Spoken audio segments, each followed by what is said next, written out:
Mga kababayang Pilipino, ito po ay isang mahalagang balita din na malalaman ninyo sapagkat po nangako po si Senator Ping Lacson na ang uusigin niya ngayon, o ibig sabihin ng uusigin, ay hahanapan ng ebidensya ay si Romualdez, Martin Romualdez. Ito ay sa kabila ng lahat na si Martin Romualdez ay pinsang buo ni BBM. Actually, pinsang buo rin ni BBM si Toby Chanco. Kasi ang asawa ni Toby Chanco, pinsang buo ni BBM. Romualdez din ang asawa ni Toby Chanco. Sa totoo lang, alam naman namin na ang mastermind, ang utak sa lahat ng flood control dito ay si BBM. Pero ang napaparusahan niya maliliit na tao, ulitin ko lang.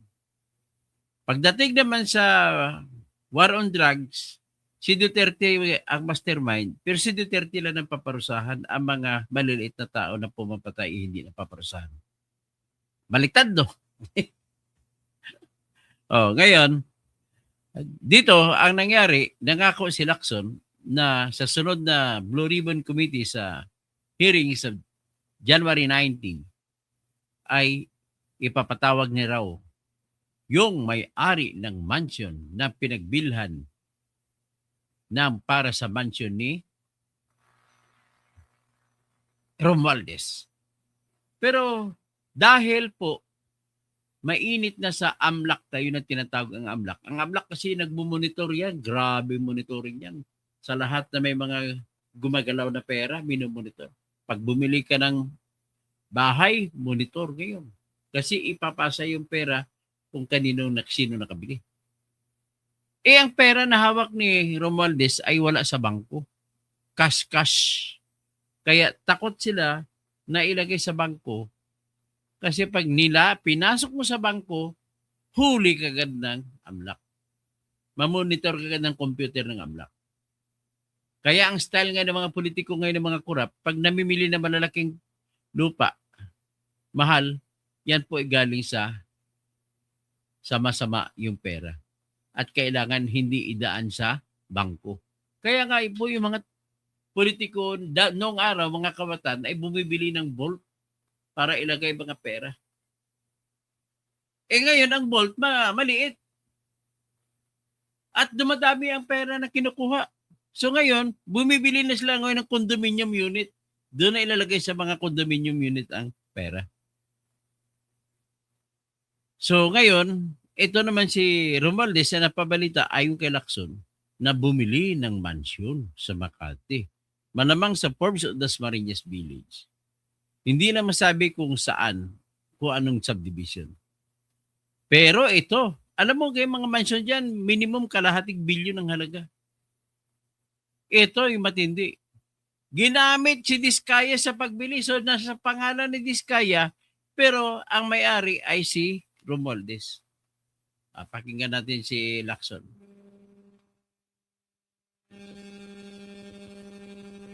Ito po. Kasi matutunghayan natin ito. Ano ito? Ang problema ko dati pag mabanggit lang pangalan ni Lacson ni Diskaya binabararan ni Lacson sa na huwag mabanggit ang pangalan ni Romualdez.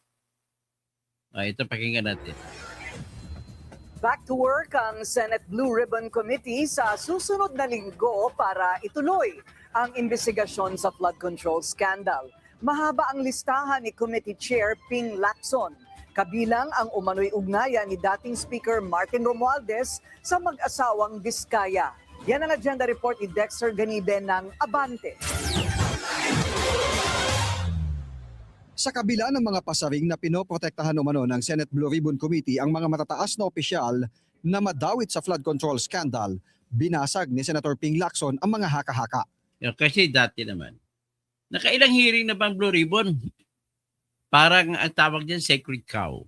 Si Romualdez, sacred cow din. Noong naunang hearing, si Saldico, sacred cow. Pero nung bumalik lang si Saldico, pinapatawag na. So, walang pinag-iba yung ugali na pinapakita ni Lacson, walang pinagkaiba sa ugali na pinapakita ni BBM. Noon, tinatanong ng mga media, ano na ba, BBM? Ito si Saldico, bakit, ano ba? Sabi niya, para sa mga, hindi naman kasi ako abogado depende na sa kanya sa nag-iimbestiga yan. Wala pa naman sinabi na may kaso si Saldico. Nung bumalik na si Saldico, ang bilis, isang linggo na may kaso na kagad.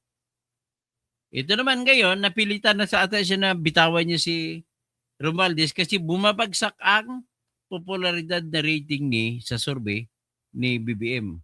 Sa SWS, naging negative 3. Tapos survey ulit, naging negative 14 sa Pulse Asia. Tapos, dumating ang publiko sa Asia, dumating, naging negative 27. Sa pabagsak ng itong spaghetti na hindi umakyat pababa ng pababa. So, dahil dito, siguro naisipan ni BBM, ang tanging paraan para mapaangat yung kanyang popularidad ay ipakulong niyang pinsan niya. Biro mo, pati kadugo mo, ipapakulong mo. Yan po ang nangyayari. So pakinggan natin ang pagpatuloy na pagsisiwalat ni Ping Lacson. Sa kanyang pagharap sa Senate media, binunyag ni Lacson, kakalkalin niya ang ugnayan ni dating House Speaker at Presidential Cousin Martin Romualdez sa tinaguriang flood control royalty na sina Curly at Sara Diskaya. Kasunod ito nang anyay 3 sources nang lumapit sa kanya para ibulong na may biniling bahay si Romualdez sa isang magarang subdivision sa Makati pero sa pangalan ng mag-asawang Diskaya. We would like to clarify persistent reports that former Speaker Martin Romualdez had purchased a house and lot in a plush subdivision in Makati City using the Diskayas as front. Grabe ha? Grabe, kung bumili doon, kalahating bilyon ang laga. Kami, hindi nga kami makabili ng kahit 44 square meters yan sa pinagbisahan, sa Antipolo. Sa kanya, bilyon-bilyon. Grabe. Ano lang kaya? He said sale. If verified to be true, this could possibly establish a direct connection between the former speaker and the Diskayas. Okay. Paano ngayon yan? Alam mo yung flood control na ito, isipin mo, bilyon-bilyon. 1 bilyon kinita. Kung talagang sincero kayo, kay Akop, namatay lang siya Akop ang pera. Hindi niya nabaon sa libingan pero naitago ng mga anak. Magnanakaw numero 1 naman siya Akop Pati si Puno, mga congressman ng Antipolo. Hoy, ang dami-daming squatter sa Antipolo, bakit hindi lang kayo bumili ng lupa at ibigay sa mga tao sa Antipolo? Di ba? Kahit na magnanakaw kayo, mamahalin kayo ng mga tao kasi binigay nyo sila ng pera, ng lupa. Hindi naman pera hiningin nila, lupa lang. Dapat ganun ang ayuda. Mag-ayuda kayo sa pagbibigay ng lupa tapos babayaran balik sa inyo ng mga tao. Hindi mabigay kita 3,000 kulang-kulang. Pagdating ng 1 linggo, ubos ng 3,000. O di kaya 1 araw lang, ubos na sa scatter yan. Ikan mo sa akin, ipakita mo sa akin ang lahat ng mga nakatanggap ng 4-piece na hindi nagsusugal sa scatter. Sige nga. Sugal-sugal pa kayo sa Bingo Plus. May nanalo na ginang. Sige, ano pangalan ng ginang yun? Ang kanyang panalaw na 397 million ay itinanggi ng Bingo Plus. At ang taga-protection pa na para sa Bingo Plus ay yung Pagcor. Hindi na sa Pagcor, nag-decision ng Pagcor na hindi daw totoong nanalo yung magulang, ang kanang babae. Taga-Tarlac ata yung babaeng ito Biro mo 3 taon na siya naglalaro para mas malamang ang talo. Nitong huli nanalo siya 397 million. Ayaw ibigay. Ganun kayo sa mga gobyerno Tapos nag-alok ng 1 milyon kapalit ng pagbawi ng reklamo. Ayaw. Nag-alok ng 5 milyon. Mag-alok ka ba kung hindi totoong nanalo yun? Titingnan natin si Lacson dito kung ano ba ang gusto niyo mangyari dito. Natukoy na rin anya ang unang may-ari ng bahay at nakatakda niya itong kausapin para humarap sa pagdinig. Naku, nakita niya ang may-ari ng bahay na pinagbilhan ng mansyon. Kapag napatunayan daw, ay mai-establish na ang direktang ugnayan ni Romualdez sa mga diskaya at maaring pagsimulan ng investigasyon kina Romualdez at sa mga diskaya na anyay naka-corner. So ngayon, nag-isip tuloy ako. Maraming bilyones sa ninakaw ng diskaya, pangalan nila ang ginamit sa pagkuha ng pera, pero nandun pala napunta kay Romualdez. Parang kumuha lang sila ng pera sa ngalan nila, pero ang totoong may-ari ng pera, binigay nila doon kay Romualdez at saka kay BBM. Gano'n naman ang kagaya kay Saldico. Kumuha ng pera sa pangalan niya, pero binigay niya pala doon kay BBM at saka kay Romualdez. Grabe. O kung sa panahon naman ni Duterte ay pumapatay ng adik at saka tulak, sa panahon naman ni Bongbong ay pumapatay ng mali-malitang pera. Oh, gano'n ang nangyayari sa bayan natin. Oh, sige, patuloy natin pakinggan si Ping Lacson kung may katuturan ba to, kung maniwala ba tayo rito o ginugood time lang tayo. Mga kontrata mula 2016 hanggang 2025 na aabot ng higit sa 207.5 billion pesos. Ibiro mo ha?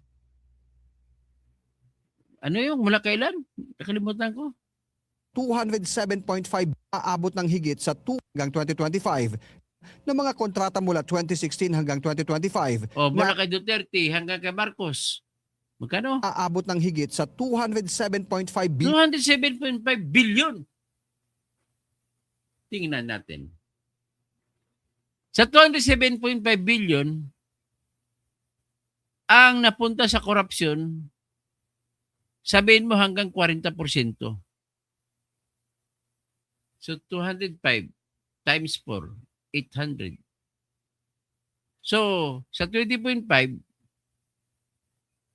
divided by 4, 5 billion, almost 6 billion ang napunta sa korupsyon sa 20.5 na napunta sa kontrata ni Diskaya. So sa 5 billion, ang mapunta kay Diskaya dyan, na kita, dapat na lehitimong kita lang ay kalahating bilyon.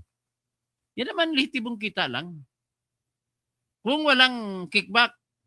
Ngayon, kinikback mo ay 35 billion. Na dapat, nagamit yun na bili ng simento ng Bagyon.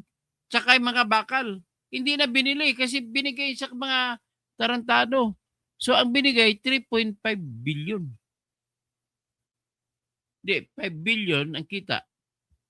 Dapat, ang kinikita sa totoong kinikita ng mga diskaya dyan ay maximum na yung 5 billion, 0.5 billion. Kalahating billion. Tapos ang 3.5 billion napunta sa mga politiko. So, malamang napunta 1 billion kay Bongbong Marcos. 1 billion kay Romualdez. Tapos may 1.5 pa. Hati-hatiin ng mga district engineers. Ibibigay sa ibang kontraktor na sadya nagpatalo.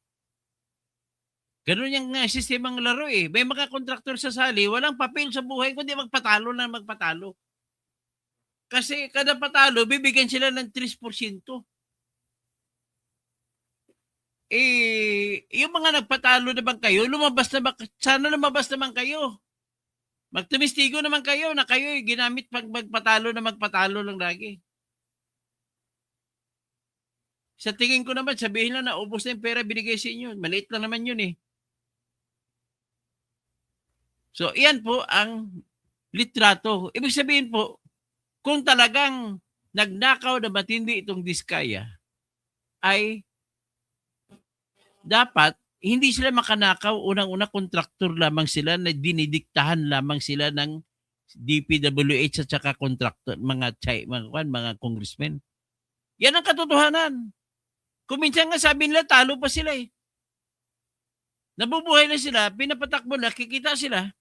Kahit pa paano, kikita. Yung kahit pa paano sa kanila, 100 million pinag-usapan eh. Pero at least napapatakbo nilang negosyo nila, ang mga empleyado nila, mga engineers, sa mga foreman, tsaka lahat, mga kartero, ay ni kartero pala, ano pala yung sulat. Lahat-lahat na. Ay, mga helper, kikita, may trabaho. Kahit maliit, ayos lang yan. Basta may kinikita, ganun naman ang Pilipino eh. Pero itong mga nakaupo, walang iba ginawa kundi magpakwan lang sa budget, ipapasok sa budget. Yon, kayo kumita.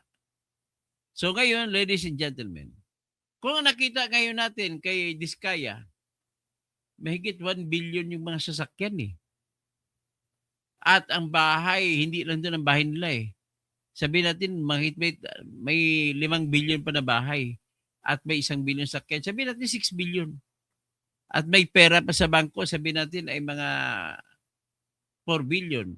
So 10 billion. Kung lehitimo nakita lang yun, magkano ang pinakakontrata na pinanalunan nila?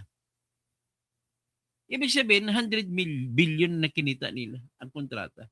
Sa 100 billion ng iba binigay sa mga politiko. So, simpleng mathematics analysis lang. O yan, pakinggan pa natin uli.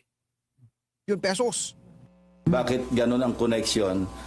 Para pagkatiwalaan mo yung isang contractor na nasa sangkot sa Ibig sabihin, pag pinagkatiwalaan ni Romualdez yung kontraktor, bumili si Romualdez ng bahay, ginamit ang pangalan ni Diskaya na siyang bumili ng mansyon.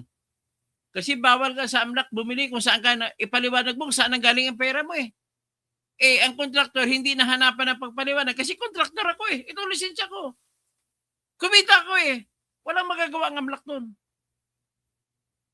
Eh, ang problema, hindi pa pera ni Romualdez ang binigay kay Diskaya. O itong pera ko, ibili mo ko ng bahay sa pangalan mo. Hindi ganun nangyari eh. Baka pera pa na Diskaya ang ginamit. Ay, nako. Oh. sinabi ko na to 207.5 billion pesos na kontrata mula 2016 hanggang 2025. Ay, kundi yan. Maliit yan, Lacson. Napakalaki. So kung merong koneksyon, dapat na maliwanagan natin Di si Romualdez ang connection. kung bakit ganong kalakas ang tiwala para ipagkatiwala mo yung Ito si Diskaya na nga mismo nagsabi na rinig ko kanina, na-review ko. Sa panahon ni Noynoy Aquino, 10% lang bigayan sa mga politiko tsaka pati mga politiko. Pagdating ni Duterte, 12 to 15%. Pagdating ni Marcos, tumalon, 25%. Ganon kagahaman ng mga tao sa panahon ni Marcos. Siyempre kung gaano kagahaman ang boss, ganon din kagahaman mga bata. Ganon lang yan. pagbili ng isang house and lot sa isang subdivision, sikat na subdivision sa Makati City. Bukod sa koneksyon ni Romualdez sa mga Diskaya, tatalakayin sa Blue Ribbon Committee hearing sa Lunes ang sinasabing Cabral Files. Pinagsusumiti ni Lacson ang DPWH nung mga dokumentong mula sa tanggapan ni dating DPWH Yusek Cabral. Binunyag din ni Lacson ang sadyang minali ni dating DPWH Secretary Manuel Bunoan na mga coordinates ng listahan ng ilang flood control project na kanyang sinumite sa Malacanang na siyang nakalathala sa isumbong sa Pangulo website. Kanya ring padadalhan ng sabpina ngayon si Bunoan na nasa Amerika pa para dumalo sa Lunes dahil naimbitahan na siya sa huling pagdinig pero hindi sumipot. Kapag hindi pa rin makasipot sa Lunes, i-issuehan na ng warrant of arrest si Bunoan. May legislative warrant siya na pwede siyang hulihin. So we will make arrangements with the US Embassy, the Ambassador Babe Romualdez, na kung pwede makipagtulungan, makipag-coordinate sa US authorities para maibalik siya rito. Isa pa sa kakalkalin Ako, dadaan pa rin extradition yan. Abutin kayo sa Tambol Mayor. Kita mo kay Atong Ang noon ang hinabol ng extradition sa Amerika patungkol sa kasong plunder ni Irap. Umabot 2 taon bago nahuli si Atong Ang. sa Lunes ay ang natanggap ni Lacson na impormasyon na may hakbang si dating PNP Chief at ngayon MMDA General Manager Nicolas Torre III para ilagay sa kanyang kustodiya si dating DPWH Yusek Roberto Bernardo na Nasangkot na naman yung kababayan ko rito. Si General Torre. Kustodiya daw niya si Bernardo. Magkano naman kayo binigay ni Bernardo sa iyo, Nick? apply para maging state witness sa flood control scandal. I also intend to clarify with former Yusek Bernardo the circumstances behind a failed attempt by former Chief PNP and now MMDA General Manager Nicolas Torre to take him under the custody of the latter and find out for what purpose. Ika-clarify din ni Senator Ping sa mga tinaguriang BGC boys ang unang napaulat na babawiin nila ang mga naging pahayag sa Blue Ribbon Committee. Lilimitahan lang anya ang mga imbitahan sa Lunes para nakapokus sa mga mahalagang isyu ang matatalakay sa pagdinig. Para sa agenda, Dexter Ganibe, Abante! Manatiling nakatutok Yan sa ang ano. Milyonaryo News Channel. Wala. Sumubaybay sa aming social media accounts at Ginawa mag-subscribe ng sa lakson, aming Tingnan naman natin. Pakinggan muna natin siguro si ano. Balikan natin ang alaala kay Gutesa. Si Marine Sergeant Gutesa. Itong unang nagsiwalat ng pera na dinideliver ni Saldico kay Romualdez. Sigurado maungkat ito. Ito po, pakinggan natin.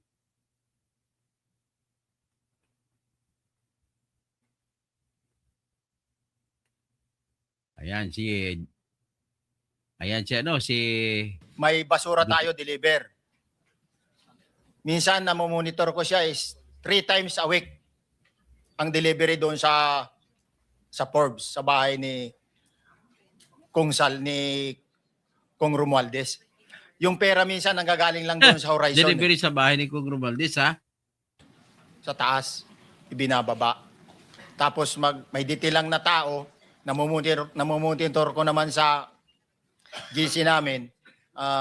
Kaya nalalaman ko yung movement ng tropa, kung ano yung sinasabing basura ng delivery. Your So Honor. yung delivery o yung movement ng tropa nagaganap average 3 times a week. 3 times a week, Your Honor. Nagsimula noong December 2024. Yes, Your Honor. Hanggang ngayon ba ay naglilingkod ka pa kay Representative Saldico? Sa kasalukuyan po ay nag-resign po ako noong August 5, itong taon po na ito. So, maliwanag ba ang ibig mong sabihin para sa kapulungan ito ay nag-a-average ng 3 beses sa loob ng 1 linggo ang pagdi-deliver ng pera kay Representative Saldico at tuloy-tuloy naman doon sa bahay ni former Speaker Martin Romualdez sa ganong rate, ganong beses, 3 beses sa loob ng 1 linggo. Yes, Your Honor. Magmula December 2024 hanggang ikaw ay mag-resign noong August 2025, this year. Yes, Your Honor. Mr. Chair, Senator Marcolita, short Yes, interjection. with the permission of Senator Marcoleta. Thank you, you may Mr. Chair. May maibigay ka ba na pangalan? Kasi ang sinasabi mo lang ngayon, as far as you're concerned, during ikaw ay nagdo-duty, nagro-rotation basis yung duty. So pag wala ka, absent ka, iba ang nagdo-duty, iba rin ang nagtatanggap sa pera at nagdi-deliver. Am I correct? Senator De La Rosa, may I just remind you na isang follow-up. Pero kung gusto mo ituloy at pahig si Senator Marcoleta, naka-charge sa oras niya yung mga susunod na tanong. Okay? Oh, okay lang. Okay lang. Sige boss, May- nahiram meron lang pa naman naman. ako sa iyo. Go ahead. Meron ka pa namang 4 na minuto pa mahigit yan. Yes, sir. So, sige. Very quick lang. So, pag hindi ka duty, may ibang nag-deliver ng pera kay Saldico at kay Speaker Romualdez. Pag nangyayari yan, sir, pag hindi ako duty, may makadetail talaga sa basura na yan. Pero ang authorized lang na mag-deliver at mag-receive niyan is yung 2 tao na binanggit ko. Which is John Paul Estrada and Mark Tiksay. Okay. Thank you, Mr. Chair. Thank you, Senator Marcolita. Mr. Gutesa, sa panig ng pagdi-deliver sa bahay ni former Speaker Martin Romualdez, sinong tao ang nagre-receive? Sa mga ganun, sir, ang may contact, Your Honor, is yung si Paul at si Mark lang ang may contact doon sa receiver. So pagdating doon, nakabukas na yung gate doon sa Forbes, pumapasok na lang kami. Then pag nabuhat na namin yung mga malita na ibaba na, so lalabas na kami. Wala na kaming basta may deliver lang namin yung mga basura doon sa bahay, wala na kaming noon, Your Honor. Alin-aling bahay Yung ang 42. pinagdi-deliveran mo sa panig ni former Speaker Martin Romualdez? Yes, Your Honor, yung 42, yung dito sa may Forbes Park. Yun lang? Wala nang iba? Mayroon pa yung bago nakaraan doon sa 19 Nara, yung dating bahay ni Michael Yang. Sa pagkakatanda mo, mayroon pang ibang lugar na kung saan nagdi-deliver kayo? Sa Aguado, sa Malacanang. Malapit na sa Aguado? BBM. Excuse me, Senator Marcoleta. Sino Michael Yang? Yung dating sa Pugo yata yon, Sa? yung dating sa Pugo. Yung Michael Yang. dating bahay ni Michael Yang. Dating bahay. Yes, Your Honor. Okay, thank you. Ibig mo sabihin, nabili ni Speaker Martin yung bahay ni Michael yan? Allegedly, Your Honor. Pero paano mo alam na bahay ni Speaker yun? Kasi doon na nagde-deliver yung tropa nung hindi na nagde-deliver doon sa 42, Your Honor. Ngayon, sinasabi mo meron kayong chat. Nagagamit mo yung chat para ma-monitor mo yung rate ng delivery at kung sino-sino yung nagdi-deliver? During the time nung nandoon pa ako, Your Honor. Mr. Chair, salamat po at baka meron po pong Thank you. gustong Yeah, itanong ating may mga kasama. papakita pa ako isang litrato pa, no? Ayan. Identify mo lang siya. Si John Paul Estrada. Sino yan? Mark Tiksay. Tiksay, Your Honor. Meron pa ba nakakakilala sa kanya bukod sa'yo? Dito? Wala. Nabanggit kasi ni Engineer Alcantara rin dito eh. Sa salaysay mo noong September 23, sinasabi mo, hindi ko po siya na-meet during pagdadala. Ang tao niya po ay may alias lang na Paul at Mark. Na-meet mo ito si Mark, Engineer? Sa Valle Verde po, once lang po. So, kinukonfirm na si Mark Tiksay ito. Mark po and Paul, karaniwan po ng... Okay. Thank you. Thank you, Senator Marcola. Mr. Chair, may tatanong lang po. Aba, Yes. with the si permission Aki of, IS. Yeah. Okay. Bata ni Eric. Senator Eric Marcoleta. Yap. Mr. Orly, sabi niyo po 46 na maleta na nagkakalaman po ng 48 million bawat isa. Yan, Tama kay po Eric ba? Yap galing. Based doon po sa level nung malita na nakita ko, Your Honor. Paano po nalaman ninyo na 48 million po ang laman ng bawat isa? Kasi bawat malita po, mayroon siyang post-it na nakalagay, may sign na 48. Lahat po yun may 48. Yes, Your Honor. So, yung 46 maleta, 48 million ang laman ay nagkakahalaga po ng 2.2 billion. Alam niyo po ba yan kung 3 times a week ang sinasabi ninyo ang delivery? Based sa my experience, doon lang ako naka-experience ng 46 nung time na yon, Your Honor. Hindi naman po every week or monthly ito. Yes, Your Honor. So at one point, yung 46 na maleta, 48 million ang laman, 46 times 48 million ay 2.2 billion. Excuse me. Senator Marcoleta, paubaya mo na sa kanya yung oras na naiwanan mo. Now, 1 minute. Isang tanong na lang. Sige. Okay. 2.2 billion. Ganun po yung multiplication eh. Siguro, Your Honor, yun ang lumalabas. So one time lang po ito. One time lang po, yung time ko lang yan, nung panahon na na-identify ko si Congressman Yap, Your Honor. All right. Maraming salamat po. Thank you.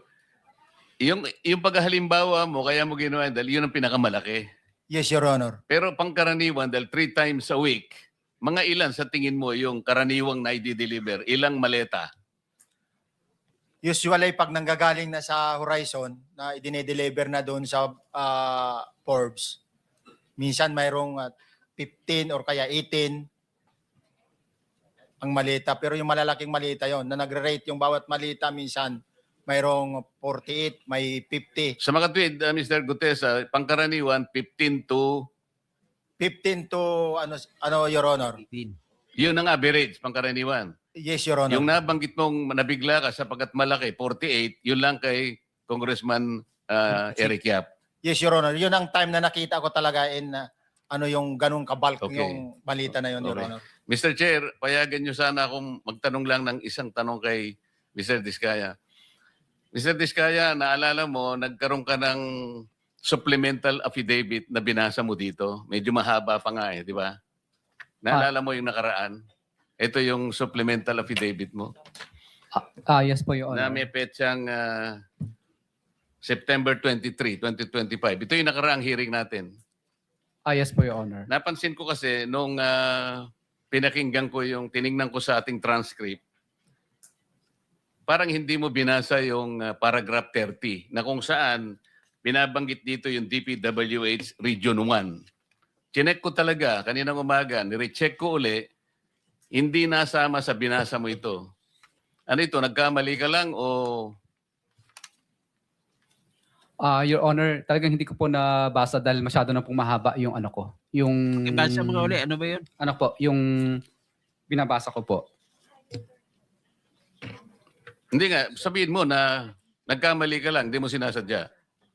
Hindi po sinasadya. Pero dito po, wala rin po eh. Hindi nakasulat. Baka nakalimutan pong ilagay, kaya hindi ko po nabasa. Tsaka pinatigil po ako doon sa... Nakatigil... Ay, ito, sorry. Nagkamali po ng page. Ito po, 30 po sa Region 1. Meron pala. Oo nga, nandito yung paragraph 30, DPWS Region 1. Yes po, Your Honor. Pero nung checking ko yung transcript, hindi mo binasa ito. Opo, yes po, Honor, kasi mahaba na po. Hindi, nabasa mo yung 31 hanggang 37. Eh. Ito nalaktawan mo yung 30. Kaya lang ako nagtataka, kaya tinatanong kita, sinadya mo ba to o nagkamali ka lang? Hindi po, Your Honor, kasi napatigil na po ako noon nung... Hindi sa nga, dulo sagutin po. mo, nagkamali ka lang. Hindi po, Your Honor. Hindi po ako nagkamali. Ano nga? Sinadya mo? Hindi po, Your Honor. Bali, ano po, alam ko po parang pinatigil na po ako dito dahil masyado na po mahaba yung binabasa ko. Hindi, ganito. Pinatigil ka, nung pagpatuloy mo, nakaligtaan mo yung number 30. Nalaktawan mo siguro. Yes po, Your Honor. Yeah. Para maliwanag lang. Oh, Hindi gusto ko lang sinadyang maliwanagan kasi Magkalaman-laman dyan sa pagbalik ni Lacson. So anyway, hanggang dyan lang muna tayo. At nasa 31 minutes na tayo. Virgie Piquero, sabi niya magtatanong si Erwin Tulfo kung ilang maleta. Hala, kasi lugi siya sa hatian ni Congressman Yap. Hindi ata binigay ni Congressman Yap sa akin ito. Sagbot. Sagbot, ibig sabihin basura. Wala nang matitino na politiko yan sa Pilipinas. Puro magnanakaw. Marcos resign, drug lord, Araneta, Aquino, kasangkot sa pagkademonyo. Resign kayo lahat. So, Virgie Piquero, Malacanang ang deliver nitong basura sa Aguado Street. So, Sagbot, malaki ang na-browner kaya di lumibitaw kay BBM. Marcos must be impeached. He is incompetent president. Manny Yalbao, kung ako kay Senator Pink, hayaan na lang ang mga imbestiga na magantay na lang siya ang presidente si BP Sara kasi mahina siya sa Blue Ribbon. Sagbot, karapatan na ma-impeach Marcos. Like, sabi ni Sagbot, Romeo Malana Jr. Kamag-anak ni Rosalie Malana, ni Pepeng Malana na kaibigan ko na taga-journal, kasama ko sa journal company. Kalbo, galit ka sa akin. Bakit ikaw lang Malana na galit sa akin? Ibang Malana kaibigan ko naman. Tapos Mary Grace Prias, true. Tapos si Frank Shane Shanko Beninati. Good evening, Dr. Little by little, ay lumalabas na ang katotohanan in the eyes of the Lord. Hindi mananaig ang kasamaan. Eventually, the truth will prevail. God bless. Save the Philippines. So, Edgar Nacion. So, Romeo Malana. Oy, hi Kalbo. Ba't Kalbo naman sinasabi mo lagi? Pastor Rodi Rabi, ang kapatid ko, Dennis Kausing, Kalbo rin, kagaya ko. Sino pa?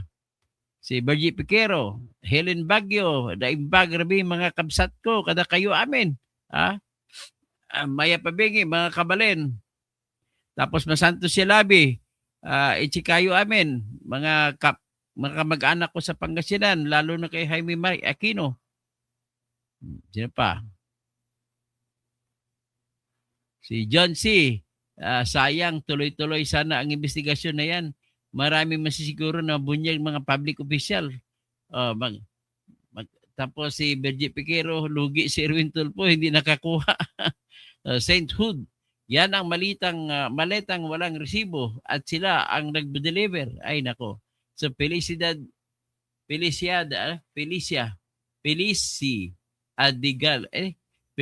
Dig Alicia. May pag-asa ang kay Kung Kiko Barsaga, ang Kung Leandro Libisi. Isama mo din si Eli San Fernando, tatlong gumbursa. Pag akong president, yung bumabasta sa presidente, yung kalbo, totoo yung mga kalbo. Galit na galit kayo sa akin. Sige, hanggang dyan na lang at magandang gabi po sa inyo. Pakishare-share nyo na lang.